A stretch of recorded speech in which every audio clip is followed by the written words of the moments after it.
Stori yetu leo inaanza kuna njemba zinaingia katika chumba kimoja cha gereza wakitaka kumtandika mfungwa mmoja. Basi wakamwambia leo huna bahati man. Lakini mara ghafla akashuka mwamba mmoja kutoka kitanda cha juu, kisha akamkamata mmoja na kumfumua ngumi za kutosha, akimbananisha kwenye mbao za kitanda hadi jamaa akazimia. Wenzake waliobaki wakaogopa. Mmoja akatoa miwani yake na kumpa mwamba, kisha wakamtoa mwenzao. Basi mwanaume wa kazi akatoka nje akiwa kapigia miwani ya yule jamaa. Akafika hapa na kuketi, lakini kwa mbali akakiona kile kikosi cha wale jamaa, akajua hawajakubali kupigwa. Basi akaelekea bafuni, kisha wakafika jamaa watatu wamejazia ile mbaya. Basi mwamba akaona kwa kuwa ameataka, ngoja wafunze adabu. Akavua miwani yake, kisha akaanza kuwapa kipigo. Aliwatandika ipasavyo wote watatu, yani tunasema 3 in 1, lakini waliona moto. Akamtoboa hadi huyu jicho kwa kidole chake. Askari gereza kusikia wakawai, lakini huku mwanaume akawashawa kanda ipasavyo. Basi akachukuliwa na kuwekwa katika chumba special akiwa na yule jamaa aliyemsaidia. Jina lake mwamba ni Richard. Yeye ni mwanajeshi aliondoka jeshini na kuamua kuishi maisha yake, lakini kwa bahati mbaya akakamatwa kwa tuhuma za kuua mtu. Sasa mwamba anaitwa nani? Kwa nini kakamatwa? Background yake ni ipi? Haya ni maswali unayojiuliza. Sasa twende sambamba ili uweze kujua nini kimejiri. Mimi ni John na hii ni JD Recap.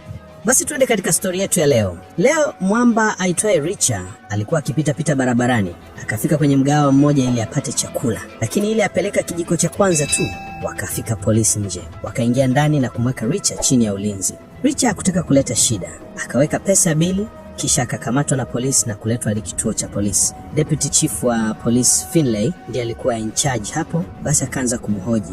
Ndipo Richard akagundua kama kulikuwa na mauaji hapo mjini. Mwili wa marehemu umepatikana pembezoni mwa barabara. Deputy Chief Finlay akamwambia Richard, sababu zilizofanya tukuweke wewe kama suspect ni hizi. Kwanza, wewe ndiye umeonekana ukipita kando ya barabara mapema asubuhi. Lakini sababu nyingine, nikiangalia background yako, wewe ni mwanajeshi, so unaweza fanya mauaji na kuficha ushahidi kiurahisi zaidi. Lakini Richard akasema, lakini mimi sijahusika na mauaji hayo. Mimi nilikuwa napita tu barabarani na sikuwa najua nini kimetokea, hivyo sijui na sihusiki na hayo mauaji. Deputy Chief Finlay akapata namba ya mtu iliyopatikana katika mwili wa marehemu na mahojiano yakaishia hapo. Basi moja kwa moja Finlay akiwa na msaidizi wake wa kike Conlin wakafika nyumbani kwa huyo mtu. Jina lake ni Paul Habo. Sio tafu sana kama walivyozania. Paul Habo alipoulizwa kuhusu mauaji akakubali kuwa yeye ndiyo muuaji. Basi wakamkamata, lakini Deputy Chief Finlay hakuamini kuwa Paul Habo ndiyo muuaji wa kweli. Basi Richard akaachiwa, lakini Deputy Chief Finlay kwa kuwa alijua Paul Habo sio muuaji wa kweli akamzuia Richard kuondoka. Basi Richard akaamua kujitolea katika kufanya upelelezi na kupata the killers waliohusika kwenye mauaji. Akamwambia Deputy Chief kuwa kuna kitu nahisi kipo kati ya Paul Habo na afisa mmoja wa polisi. Basi Deputy Chief Finlay akamuita huyo afisa. Jina lake ni Steven. Steven akasema, ni kweli mimi na Paul Habo ni mtu na binamu. Jana usiku tulikuwa wote katika kikao cha familia na shangaa kwa nini kakubali kuwa yeye ni mhusika wa muuaji, kwani si mtu wa hivyo. Basi Deputy Chief Finlay akaamua kuwafunga kwa masa Paul Habo na Richard hadi pale chief mkuu wa polisi atakapofika. Basi Paul Habo akiwa na Richard wakachukuliwa na kuletwa katika gereza moja. Mkuu wa gereza Spile akawaonyesha chumba chao. Lakini kesho yake asubuhi kuna njemba zikaingia katika chumba chao na kutaka kumuonea Paul Habo kwani ni mgeni. Lakini mara Richard akashuka chini. Jamaa walikuwa hawamjui vizuri Richard ni nani, wakaanza kumcheka na kumtania. Richard akamkamata moja na kumfumua gumi za kutosha hadi jamaa kazima, kisha akachukua miwani yao na kutoka nje akiwa na Paul Habo. Wakatulia hapa. Paul Habo akamwambia, mimi ni manager wa fedha. Sasa kuna watu ambao wana mpango mbaya wa pesa na wamenitishia kwa kuwa najua mpango wao na wametishia kuidhuru familia yangu kama nitatoa siri yao. Sasa wakiwa hapa, Richard kuangalia mbele akaona kuna kikosi kinawapangilia. Ili kuepuka matatizo wakasogea bafuni, lakini njemba zikawafuata huko. Sasa Richard akaona kwa kuwa kautaka, ngoja niwape haki yako. Basi akavua miwani yake, kisha kazi kaanza bana. Jamaa walikuwa wamejazia, lakini mwamba aliwafumua kama watoto vile, yani walijuta kumjua. Aliwachapa hadi wakachanganyikiwa. Upande wa pili, officer Conlin akamletea Deputy Chief Finlay documents za rekodi ya jeshi la Richard. Wakajua kuwa Richard alikuwa ni undefeatable, yani katika kila vita aliyopigana alishinda. Basi kesho yake Richard akaachiwa huru na akajachukuliwa na bidada Conlin. Conlin akampa picha zinazoonesha alionekana bus station usiku na hivyo hana hatia. Basi kesho yake Richa akiwa zake amechill mjini, akafika KJ Jr, mtoto wa kitajiri kutoka Krina Industry. Ni kijana mdogo lakini familia yake ina pesa na kuogopeka. Akamtishia Richa kwamba kama atajiingiza kwenye upelelezi ataingia matatizo, kisha akaondoka.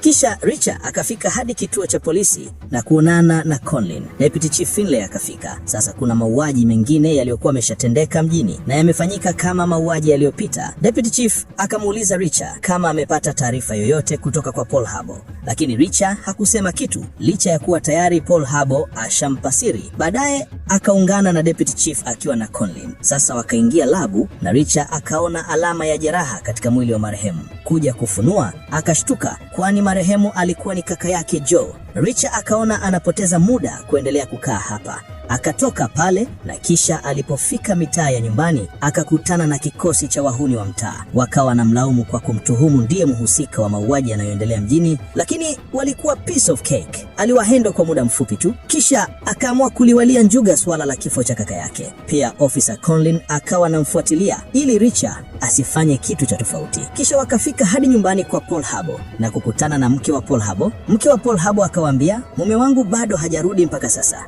Basi Richa akaomba kwenda chooni, lakini ni mbinu ya kijeshi. Hakuenda chooni, akaingia chumbani kwa Paul Harbour, kisha kwenye kusearch akaviona viatu vyake Paul Harbour, kisha kuangalia akaona kuna nyasi chini ya viatu. Basi baada ya kutoka akamweleza na Conlin. Sasa wakajaribu kuangalia yale majani kwa umakini, wakagundua yapo pia mahali ambapo Joe aliuawa. Kisha wakaelekea hapo. Kufika, Richa akaangalia chini vizuri, akaona kuna alama za viatu vya kaka yake Joe.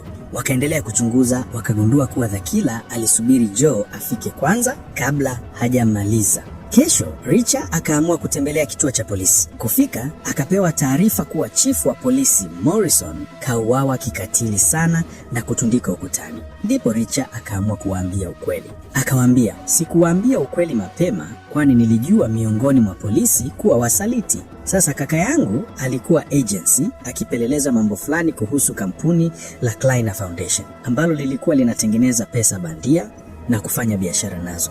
Sasa baada ya kaka yangu kujua siri yao, ndio wakamua. Paul Harbour hahusiki na mauaji, lakini anahusika katika mpango ya hawa waovu, kwani yeye ni manager wa fedha. Na pia Chief Morrison naye alikuwa akishirikiana na hao watu, hivyo kumuua kwao ni kama ishara kuwa wanatuonya sisi. Upande wa pili, baada ya chief wa polisi kufariki, Glover ambaye alikuwa kama meya wa mji akajiteua mwenyewe kuwa kama chief badala ya kumteua Deputy Chief Finlay, kwani ndiye aliyekuwa msaidizi wa chief. Kisha akamwagiza Deputy Chief Finlay kutoa ruhusu vitengo kama FBI kufanya upelelezi. Ndipo Finlay akajua na meya naye ni fisadi kama Chief Morrison. Basi akaamua kushirikiana na Richa na kupata ukweli na ushahidi. Lakini wakagundua maisha ya Paul Harbour yanaweza kuwa hatarini, kwani tayari Chief Morrison ashauawa. Wakafika hadi nyumbani kwa Paul Harbour, lakini mke wake akamwambia Paul hajarudi nyumbani. Sasa Deputy Chief Finlay akagundua kuwa Glover anataka kuifuta kesi ya mauaji na hataki kuunganisha kesi zote za mauaji zilizofanyika,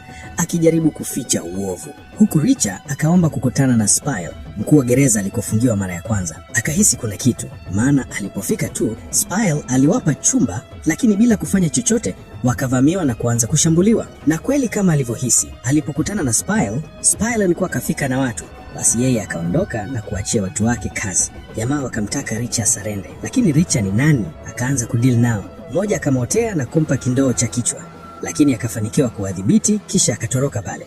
Basi akarudi hadi kituoni na bidada Conlin akampatia matibabu. Akawaambia, nahisi wanajeshi wa South America wanaweza kuwa wanahusika pia, kwani watu waliopigana nao walikuwa sio warahisi. Kisha Finlay akatambua kaka Richard Joe alikuwa ni agent, lakini bado hakujua ni kutoka kitengo gani. Sasa Richard alishindwa kuendelea kusubiri na tayari kaka yake ashapoteza maisha. Akaamua kwenda kuendelea kuchunguza mwenyewe. Finlay akamtuma Conlin akae naye karibu ili kama kuna shida amsaidie. Basi wakafika hadi katika hii bar na kupata vinywaji kidogo. Kisha baadaye usiku kukawa na hali mbaya ya mvua. Basi kabidi Richard na Conlin walale chumba kimoja. Kisha kesho yake asubuhi wakafika hadi nyumbani kwa Conlin, lakini mlangoni wakakuta kama kuko wazi. Basi wakajipanga na kuingia ndani. Wakagundua kuna mtu aliingia hapa na alikuwa na nia mbaya. Kuangalia mlangoni wakaona kuna ujumbe umeachwa, see you soon. Richard akajua hii siyo sehemu salama tena. Akajua kwa kuwa yupo na mwamba atakuwa salama. Basi Richard akamchukua ili waende hotelini, maana hapa si salama tena. Sasa wakiendelea kuchunguza, Leo wakapata information nyingine kutoka kwa expert mmoja, Jasper. Inasemekana kuna dereva mmoja pia akapoteza maisha, lakini wakajaribu kuangalia background yake, wakagundua hajawahi fanya kosa lolote lile, isipokuwa miaka ya nyuma ashawahi pata kesi ya kuvunja sheria za barabarani. Wakiwa hapo, simu ikapigwa. Alikuwa ni Mary, agent kutoka katika kitengo kimoja cha siri. Alikuwa anahitaji kujua Joe yuko wapi. Basi Richard akamuuliza Joe alikuwa amefika mjini kufanya nini. Mary ndo akamwambia kuwa Joe alikuwa officer director katika kitengo chetu cha upelelezi. Kuna issue alikuwa anaifuatilia mjini. Ile anaongea, machozi yanamtoka na inaonekana alikuwa na mahusiano na Joe. Basi akasema sasa akaamua kuachana na hiyo issue na kuanza kupeleleza issue nyingine ya nje ya nchi. Ndipo Richard akagundua itakuwa kuhusu hawa wanajeshi kutoka South America. Basi Richard akamwambia Mary, naomba documents zote ambazo alikuwa akitumia kaka yangu katika upelelezi ili sasa aendelee kuifanya kazi iliyoachwa na kaka yake. Kisha leo Deputy Chief Finlay akafika katika hii nyumba na kuamua kuipeleleza. Kuangalia, akaiona simu, kuikagua, akakutana na calls nyingi kutoka Kleiner Company. Lakini mara akashambuliwa na wanajeshi kutoka South America. Walihisi yupo pale kuiba, lakini Finlay akashajua kuwa hili jambo linawahusu na wanajeshi kutoka South Korea. Upande wa pili, Richard akafika hadi kwa mwanasheria na kuhitaji documents za kesi ya zamani ya yule dereva.